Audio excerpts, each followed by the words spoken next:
Hey guys, welcome to another video from McDonough Coaching. For all things physio, nutrition, habit forming, and exercise or training.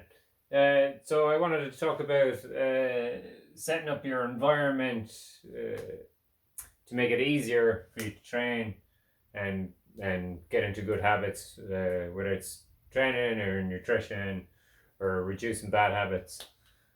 So you want to set up your environment so that it's easier for you to train.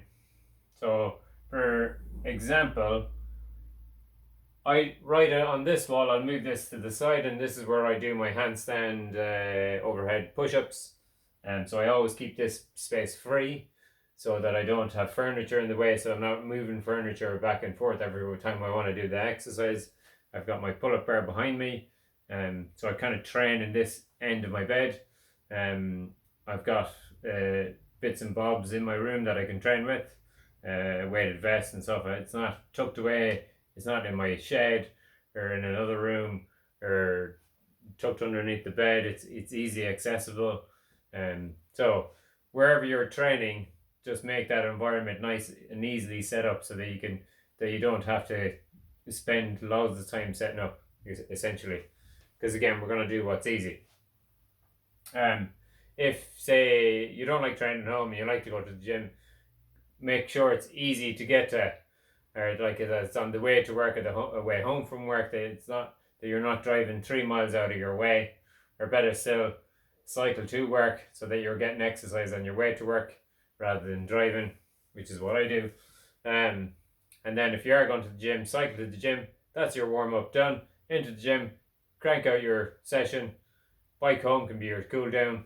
You could stretch at home then. Less time at the gym, less time training, more efficient. Because again, we're going to do what's easy.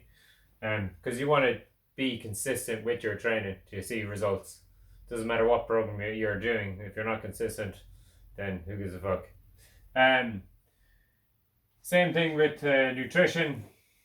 So the easiest thing to do with nutrition is just buy the healthy foods that you like. I had a tub of ice cream for my daughter in the fridge, and I ended up eating most of it because it was there. So if you've got biscuits in the house, you're more likely going to eat them. So you want to keep it easy. So I'll have fruit out so that I see it, and so you're kind of like putting the good stuff in sight or easy accessible, even in your cupboard. And then the stuff like chocolate and biscuits, you want to keep those in the back of your cupboard, harder to get to, so that you're less likely going to eat them. Even with beer, if you have beer, stick that in the back of your fridge or stick it out in the shed if you've got a fridge in your shed or whatever, or make it harder to get to. So what you're doing is you're reducing the frictions, essentially, of the good habits you're trying to form, and increasing the friction of the bad habits that you're trying to reduce. So obviously, so when it comes to food, so again, you're kind of nearly hiding the food on yourself, or just not buying it at all. So obviously, you're more likely going to eat a piece of fruit if you've got a bit of fruit in your house, rather than going to the shop to buy a chocolate bar. Same with alcohol, smoking, any other thing. And then obviously, so I'll have fruit out. I'll have flax seeds on my kitchen counter with my creatine, because I want to take those every day, and it's easier. I see it, it's a visual cue, and I'll put them in my overnight oats or whatever I'm having cereal wise. Or if I'm making a smoothie, I'll put some flaxseed and creatine in it if I haven't already taken some.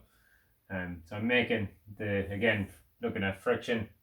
So they're the kind of the take home message. Set up a nice environment for yourself. Reduce the friction of the good habits that you're trying to encourage, and increase the friction of the bad. All right, cool. See you.